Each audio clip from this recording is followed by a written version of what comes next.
NFL Total Access. I'm MJ Acosta-Ruiz, and we are getting you set for Sunday. A couple of Super Bowl winners with me tonight, my big brothers, Michael Robinson and James Jones. James is giving us his receivers who are going to ball out this week. The 49ers defense is under the microscope in the Real Mike Robb report. Are they putting the Bills on upset alert? That's coming up, but let's start with who's in and who's out. For that, we bring in Tom Pelissero, who has the latest on Josh Jacobs' injury. Tom, what's going on with the Raiders star running back?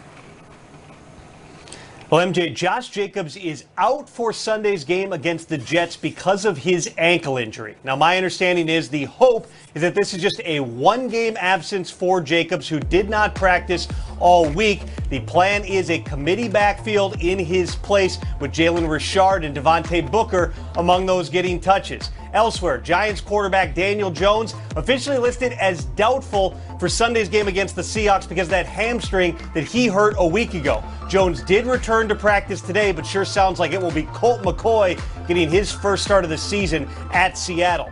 Falcons wide receiver Julio Jones listed as questionable against the Saints because of the nagging hamstring injury that kept Jones out a week ago. However, Jones was optimistic when he spoke after practice, said he feels really good, and there is not one route on which he felt limited when he got back on the field today.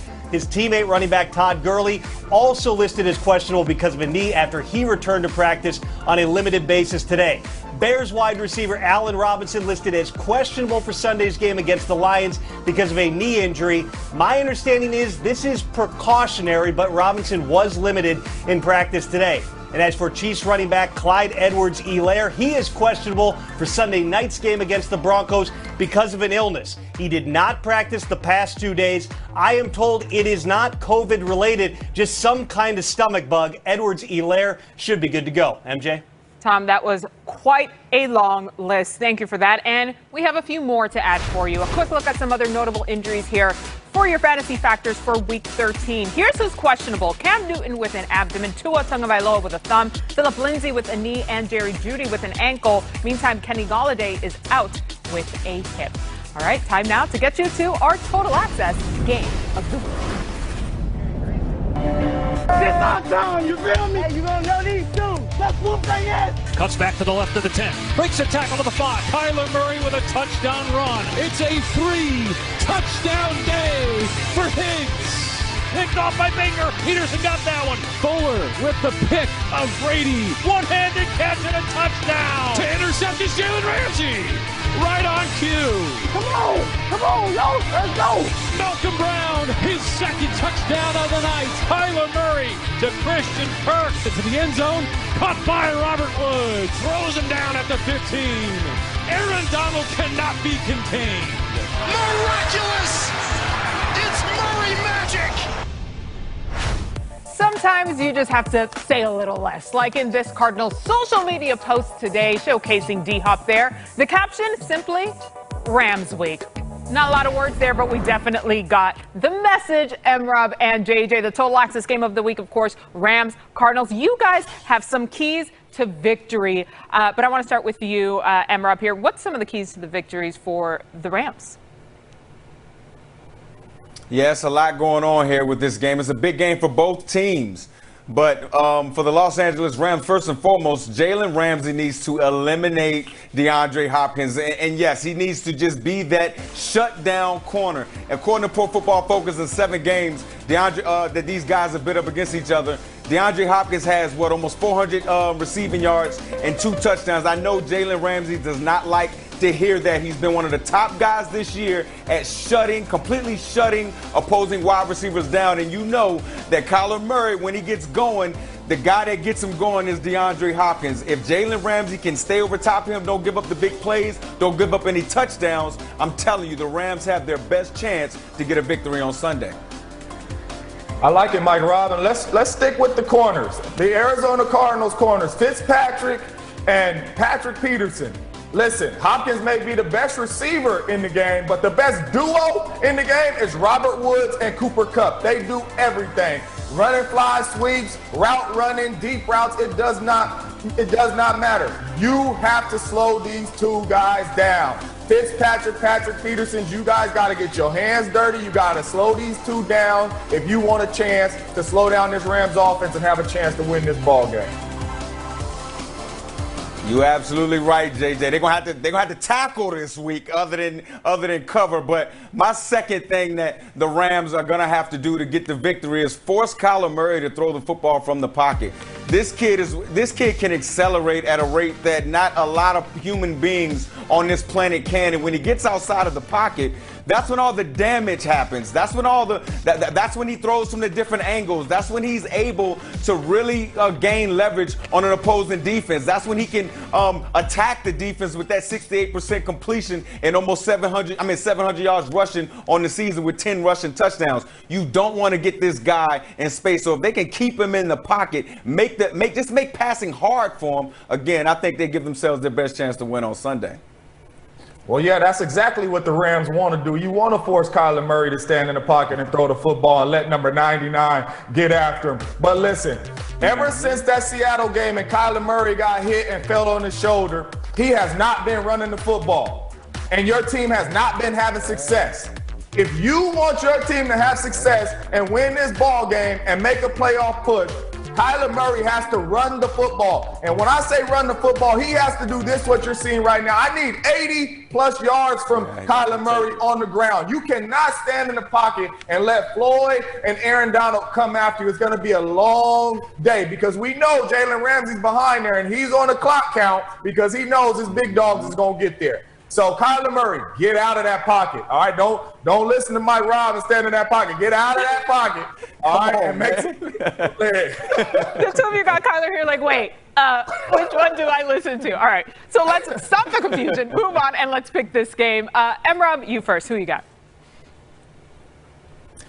I think it's too much Rams defense. I got the Rams 34-24. I think they do get to Kyler Murray. James, you're absolutely right. After that big hit when he was playing in Seattle, we have not seen Kyler Murray be as accurate. We've seen the ball not have the pretty spirals that we're accustomed to seeing earlier in the football season. So, yeah, I got the Rams winning this one. Too much defense.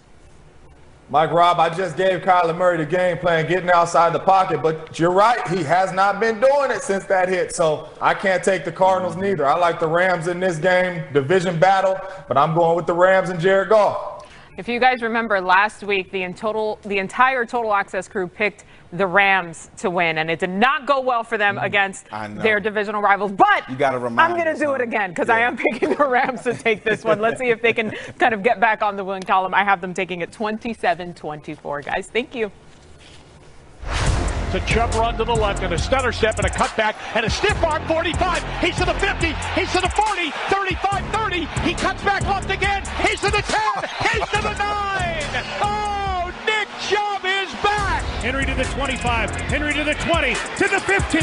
To the 10. To the 5. Oh, yes. Yes. Yes. Yes. As the Titans will run out of Baltimore with a shocker. All right, this is going to be a good one. The running backs alone are worth the price of admission in this game, guys. So let's break this one down with a little tale of the tape. James, who's got the advantage at quarterback? Man, I know everybody probably knows where I'm going with this one, and they probably right because I'm going Bake and the Brownies. I like Baker Mayfield at the quarterback position over Ryan Tannehill. Listen, Ryan Tannehill, and I know both of them have very good run games, but Bake is a winner. He won in college. He came into Cleveland, and he has these dudes rolling, and it's only his third year in the National Football League, and he has them playing at a high level. I love Baker Mayfield, the mojo that he has. He just brings swag to his teammates, and I'm just not a believer in Ryan Tannehill. I'm not a believer in Ryan Tannehill yet, and people may have some stats to back him up and all that, but I'm more of a believer in Baker Mayfield than I am Ryan Tannehill. All right, I wonder if he knows that you call him Bake. I want to hear his reaction there. M-Rob, who's got the advantage in the backfield in this one? This is a tough one for me because I really think that it's three number one backs that we're talking about when you talk about Nick Chubb, Kareem Hunt, and Big Derrick Henry. But I'm going to go with Derrick Henry on this one. The NFL's leading rusher, over 1,200 rush yards, 12 rushing touchdowns. This guy just literally takes the will away from opposing defenses, right? And then this is what I like about him, guys. When the game is on the line, when you need your best player to step up, when everybody in the world knows who's getting the football, Derrick Henry still emerges out of the pack, 9 and 10 guys around the box, and he still gets it done with walk-off touchdowns in overtime to end games. You call him the finisher. LeBron James called him the finisher. I call them business decisions, because every defender in the National Football League, they have to make a real business decision. Do I want to make sure I earn this check this week, or do I just want to lay down and let Derrick Henry go to the touchdown? I got Derrick Henry in the Titans run game. I think just lining up against him, you earned that check one way or another. All right, James, which team has the advantage at wide receiver in this one? You know, Mike Rob, it's probably good they didn't let us piggyback off each other, because the show would be over. Yeah, oh, my goodness. You said Two Baker, number dog. one backs, and you take 22. Okay, wide receivers, this is simple. We talking Corey Davis. We talking A.J. Brown. Listen, arguably, like I love Robert Woods and Cooper Kupp, but these two dudes are monsters. You cannot tackle them. They break tackles. It's yards after catch. Any route you want them to run, they are running. And like I said before, they are big bodies. They force you to tackle them to the ground. You cannot hit these dudes and they go down. You have to tackle them. The big play ability is there. Listen, unstoppable duo right here. I like Tennessee. All right, last one, Rob, but definitely not least. Who's got the advantage on defense in this game? Yeah, this one was a little bit easier for me. I got to go with the Cleveland Browns, and simply because I really think they have the second, Aaron Donald, hear me, the second most dominant defensive player in the NFL in Myles Garrett. He's missed some time. He was on the COVID list, but he's still third in the NFL with 9.5 sacks. And what I love that Myles Garrett has learned, he's learned how to take the football away. He's not just a guy that gets to the quarterback and brings the quarterback down. He gives the ball back to Bake, if I got to use some of James' nomenclature talking about their quarterback in Cleveland.